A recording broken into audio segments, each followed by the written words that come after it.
If you want to write stories your readers will love, there are 3 things you need to do.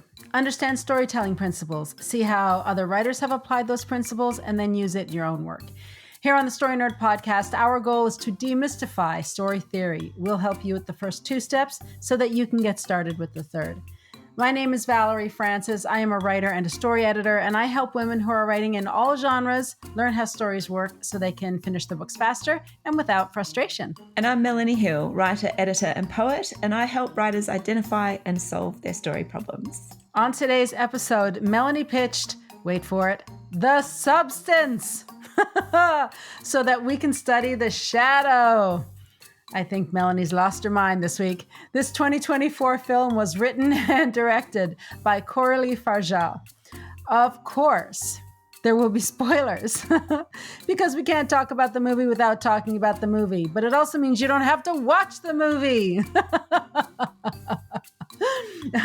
And we would love it if you could help other writers find our show by leaving a rating and review. For Apple Podcast listeners, you can do it right from your phone. Just scroll to the show's landing page, go all the way to the bottom, click the 5 stars. It is that simple. Melanie, what possessed you to pick The Shadow? Horror is not your favorite genre, and body horror is definitely not for everybody. So what's up, Buttercup? Well, it was all about The Shadow, right? So this season, and I thought, well, if I'm going to do The Shadow, then I'm going to do The Shadow. So here we are. Here we go. Oh, God. Buckle in, everybody. Buckle in. Oh, my God. So this movie, as Valerie said, isn't for everyone, including me. But here's a quick summary so that you can at least follow along, because it's not necessarily a movie that I recommend that anyone watch it, and I will leave out the horrific parts as I give a bit of a synopsis. So, aging TV actress Elizabeth Sparkle is told on her 50th birthday that her aerobic fitness TV show is being cancelled. The network, represented by Harvey, is making way for a younger, more vibrant hostess. On her way home, Elizabeth has a car accident while she's watching a billboard ad of herself being torn down. In the hospital, her spine is examined by a youthful nurse, and when she leaves the hospital, she finds a removable drive for a product called the substance. This turns out to be a black market product that promises a younger, beautiful, more perfect version of yourself. Elizabeth orders the substance, injects the one-time use serum, and a beautiful young woman called Sue emerges from her back. The makers of the substance provide clear instructions that both bodies are part of the one, and the bodies must switch consciousness every week without exception. So Sue must take a stabilizing fluid from Elizabeth's spine to maintain herself. Sue auditions for the role Elizabeth previously had and becomes a star. But trouble starts, as it must, when Sue becomes confident and successful while Elizabeth becomes self-loathing and reclusive. Sue breaks the rules first and takes additional fluid to remain conscious for an extra night. This causes Elizabeth's hand to age beyond her years, and Elizabeth is warned by the makers of the substance that the consequences of delaying the 7-day cycle are irreversible and the schedule must be maintained. So the women really start to loathe each other and hate each other. Sue harvests extra stabilizing fluid from Elizabeth and refuses to switch back. When she runs out of the fluid, she's told the only way to get more is for Elizabeth to become conscious so that she can make more fluid. Elizabeth regains consciousness as a withered hag. Realizing what Sue has done, Elizabeth orders the termination fluid, but only completes half of the process because of the allure of Sue's fame and celebrity status. Both women become conscious. Then Sue beats Elizabeth to death, ending her source of the stabilizing fluid right before she's due to do or host a New Year's Eve special. And then it gets really gross, and Sue starts to fall apart quite literally. And in a desperate bid to create a newer, more perfect version of herself, she injects the expired one-time use activation serum and creates a physical, monstrous, multi-version of Sue and Elizabeth called Monstro Elizasue, who goes to the studio to start recording the New Year's Eve special. But the audience's reaction isn't great. And Elizasue starts to decompose. And eventually she dissolves and is mopped up by a street cleaner. All right, that's pretty much left. Give you an idea of the story without the gory bits. Now, if you have listened to the podcast since the start, you will know that I am not a fan of horror. I cannot think of anything worse than reading or watching horror. So, why did I pick a known body horror film for this week's episode? Well, it was a deliberate choice because I wanted to study a cautionary story with an obvious split person to see how the writer presented the shadow. Now, this wasn't an easy movie for me to watch, and there were times when I had to stop and physically go and throw up. So having said that, I did think it was really fascinating. The grotesqueness of it is important and I think deliberate. And the storytelling is amazing if you can stomach it. Because it's a good example of a story being about one thing. And every aspect of the story serves the one thing. All right. But again, it's not one I'd recommend. But I did try to pick some good parts out of between stopping and running to the toilet. All right, okay. Let's look at the shadow. And I'm going to go through a little bit more theory to cover off where I'm thinking and where I'm heading with my study of the shadow. So another way to look at the shadow is to think of what a character is ashamed of, right? Shame is an extremely powerful emotion, and it's the emotion that motivates us to keep things hidden. So if we think of our characters as people, then what you see is not all there is to a person. We need to bring the hidden or the shameful aspects of our characters into the light so they can choose when and how to merge their shame into their lives and become a more complete person. So if a character can't recognize, accept, and assimilate their shadow, then the shadow our characters hide will continue to come out as uncontrollable impulses. So think of fears, perceived weaknesses, shame, and disgust. Now, one of the theory books that I've referenced for my study is Christopher Vogler's The Writer's Journey. And in this book, Vogler says, and I quote, "Shadows can express positive as well as negative aspects. The shadow in a person's psyche may be anything that has been suppressed, neglected, or forgotten. The shadow shelters the healthy, natural feelings we believe that we are not supposed to show. But healthy anger or grief, if suppressed in the territory of the shadow, can turn into harmful energy that strikes out and undermines us in unexpected ways." End quote. So sometimes the antagonist is a representation of the protagonist's shadow. It's the antagonist's job to force the protagonist to uncover their shadow and integrate. And I like what Lisa Pates-Spindler says on her website, which is, "The hero must vanquish external shadows while internal shadows must be acknowledged." And I think that's a really nice way of describing that interrelationship between the protagonist and the antagonist when it comes to the shadow. What's implied in this statement is that there can be many shadows. This is why understanding who or what are the forces of antagonism is important, because the forces of antagonism need to bring out the shadows. So designing the cast should be centered around the shadow's traits. Now, as I've pointed out last week, the shadow isn't just negative personality traits. The shadow can be what's suppressed, and shadows can also represent untapped potential. Now, in a cautionary tale, the shadow is further suppressed or it takes over, which now leads us back to the substance. A simplistic view of the two characters is that Sue is Elizabeth's shadow. However, I don't think it's that simple. They are more like twins than they are like opposites, I think. So they are individual characters who have a symbiotic relationship.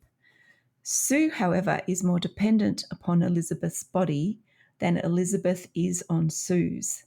So that establishes an interesting power dynamic between the two, which sets up the ending of the movie.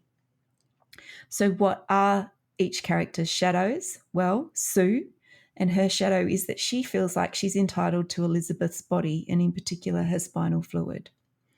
For Elizabeth, she is dependent on Sue's success and youth, so she wants a type of immortality. And then there's also Harvey, right? And he represents or is representative of society's obsession with female youth and beauty.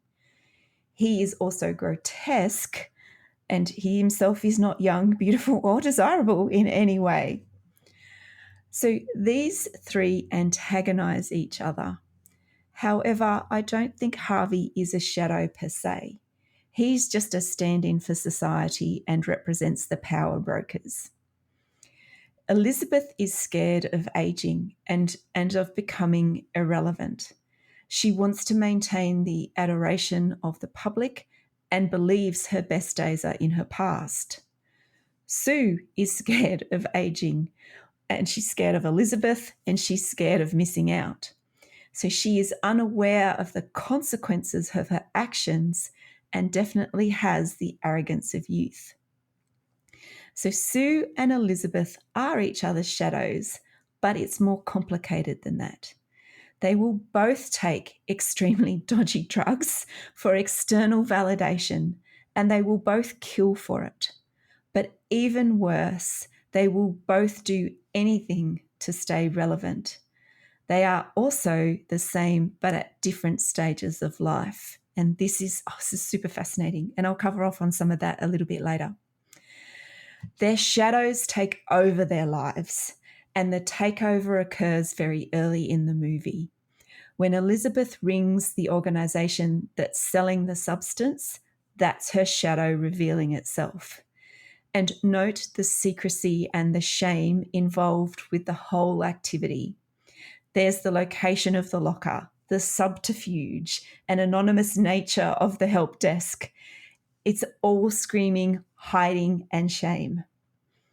But by multiplying herself, Elizabeth's created another shadow, but one that doesn't have the wisdom of age. What we see in this movie is the takeover of the shadow. When Elizabeth attempts to kill Sue, to stop Sue from continuing to suck her youth away, she doesn't go through with it because of the allure of Sue's celebrity status. Now, Elizabeth's physical degradation is caused by Sue's negligence, and it's worse than if she had aged naturally. Now, I'm not sure if I'd call the point where she orders the termination injection as a point when she can redeem herself, but it is a moment when she recognizes that Sue is draining her. So this movie takes us to the fate worse than death scenario, which isn't only monstrous Eliza Sue, it's the forgettability of Elizabeth as her remains are cleaned up by the street cleaner, and she kind of lays as a lump of raspberry jam on her Walk of Fame star. So this makes the point that beauty and fame are ephemeral. Now, I want to mention quickly that if we examine the shadow through an archetypes lens, Sue is a maiden who becomes a vixen, and Elizabeth is a crone who becomes a witch. Now, these are both negative change arcs at different phases of life. Very simply, the vixen is manipulative and doesn't take responsibility for her actions. And this is the first stage of the change life cycle. And it is really easy to see this in Sue when you look at this from an archetype's point of view. The witch is the shadow archetype in the last stage of the feminine life cycle. If Elizabeth had a positive transition into her final stages of life, now let's ignore that she's only 50, right? We'll just move that to the side for a little bit. Then she'd mourn youth and reflect on her life lessons and integrate them into her being and become wise. However, the witch fears death and she becomes bitter and angry at life. And that is what is happening to Elizabeth as we see through this story. All right, so that is a lot to unpack. That is a lot about the shadow with not much light at the end of that tunnel. So, Valerie, I'm going to hand over to you and see how you went with the substance this week. Well, I have to start by saying that there are so many plot holes in this movie that if you should decide to watch the movie, you have to ignore the plot holes and just move on. Now, you might be so grossed out by it all that you don't even notice the plot holes. That's totally a possibility. But one really quick plot hole that I'll just point out is that when the studio executive, Dennis Quaid, played by Dennis Quaid, when he sends flowers to both Elizabeth and Sue, and he's sending flowers to the same address. Now, they're supposed to be, as far as he knows, they're two totally different people, right? The woman he hired and now the new woman that he has, the woman that he fired and now the new woman that he has hired. But he or whomever sends flowers on his behalf, they don't think that this is a problem, that they're sending now Sue flowers to Elizabeth's address. These are the things I think about when I'm watching a movie. This is a plot hole. You did better than me. I was just too busy trying to keep my stomach contents together. Yeah, you don't want to eat when you're watching this movie. You don't want to have food around you at all when you're watching this movie. Just take our word for that. Now, yes, Sue does tell a neighbor that Elizabeth has moved out, but the neighbor has nothing to do with the studio, so he wouldn't be the one to tell the studio. And even the neighbor does see Elizabeth come out of the apartment later on. Now, that's when she's, in the witch phase, but still, it's just, there's a lot of plot holes. Anyway, I better not keep talking about those or it's just going to be a whole rant. I will just move along and move along. There's a lot of that when you're watching The Substance. Just move along. Don't dwell too much on that point. I also wouldn't watch it before you go to bed at night because you'll definitely get nightmares from this one. As Melanie said, this is definitely not a film for everybody. Body horror is tough to take. It is stomach turning, but hey, if you're looking to drop a few pounds, then, watching The Substance is much cheaper than taking Ozempic. I just have to say that. It'll do the same thing. It'll turn you off of food. Might also send you to therapy, but hey, you'll drop a few pounds. All right. Oh, it cracked me up. Okay. On to my topic this season, which is the hero's monologue. Oh, okay, Melanie, I was getting really nervous when I was watching this movie. I was nervous for the hero's monologue because there's hardly any words in this movie. Monologue or dialogue, like nobody's talking in this movie. Like seriously, I bet you the script is like 5 pages long or something, if that.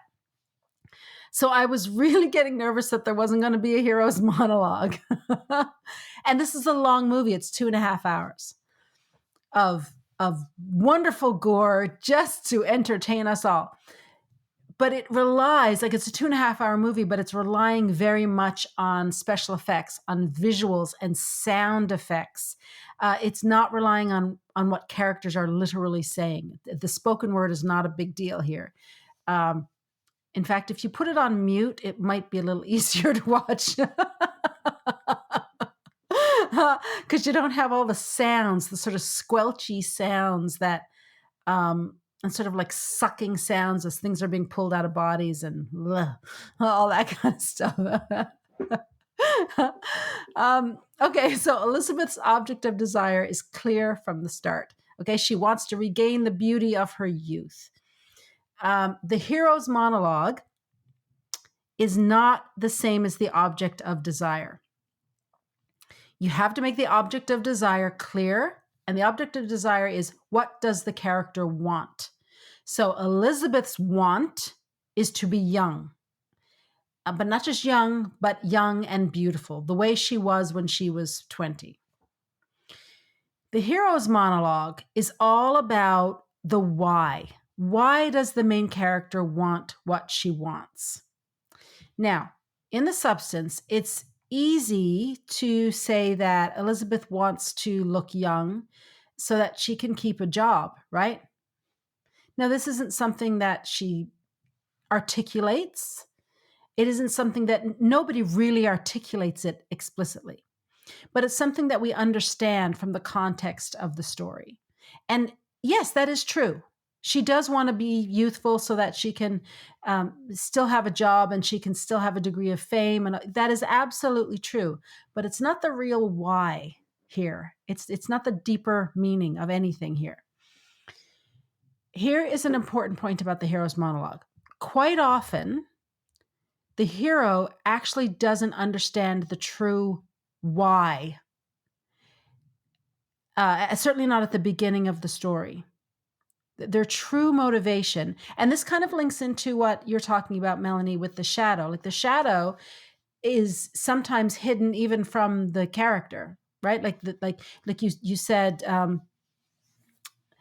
I think it was last week that you said sometimes in real life you'll hear someone say, "Oh, that wasn't like me. I don't know why I did that. I don't know why I said that." It's a part of them that they didn't know was there. And sometimes that's like the shadow. Well, sometimes, especially if you have a character that arcs, their true motivation is hidden even from them at the beginning of the story. And it sort of takes their experiences over the course of the story for them to understand what their real motivation was all along. Okay. And this is really fun when this happens.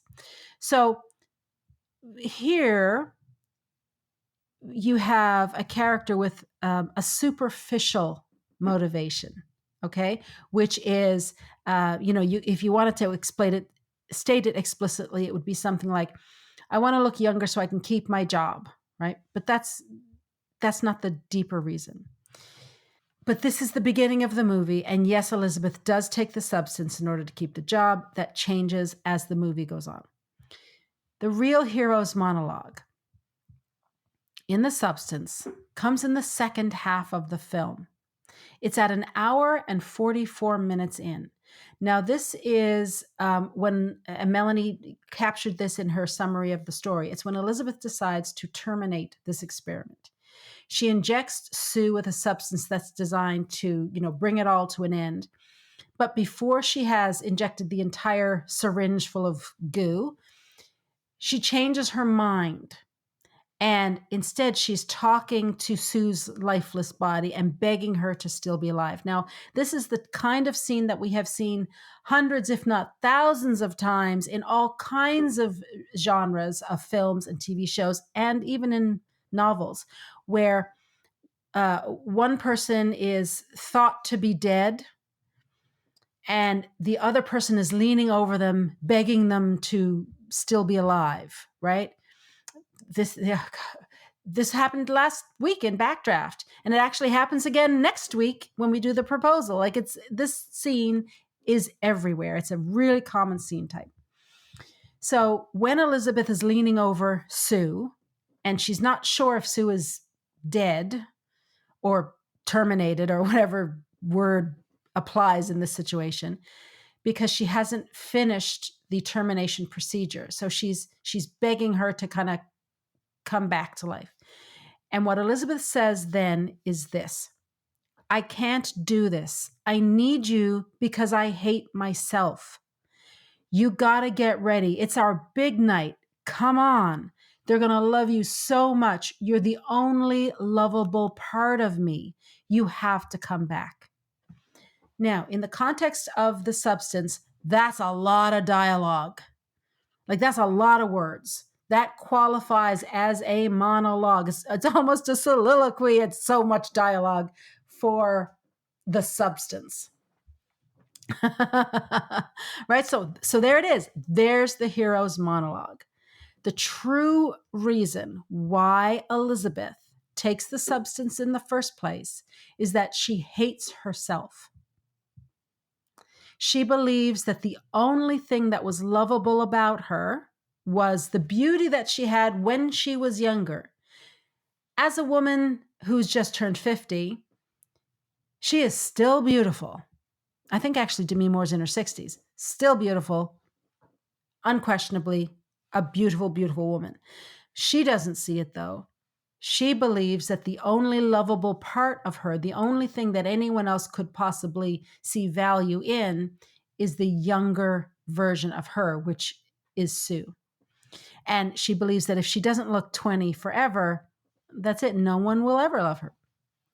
So, I mean, that's kind of it, Melanie. Like, there's not much more I can, like, that's all the blood I can squeeze out of this turnip, I have to say. I mean, it's a gross out flick, right? It's not designed to be particularly deep or introspective, although, I think it deals with some pretty important issues extremely well for the genre that it's in. So, that's not a slight against it. It's just not meant. I can't force it to be something it was never meant to be, I guess is what I'm saying. All right. So, Melanie, all that said, what is the action step for today? All right. So the action step today is to think about, what does your protagonist feel ashamed of?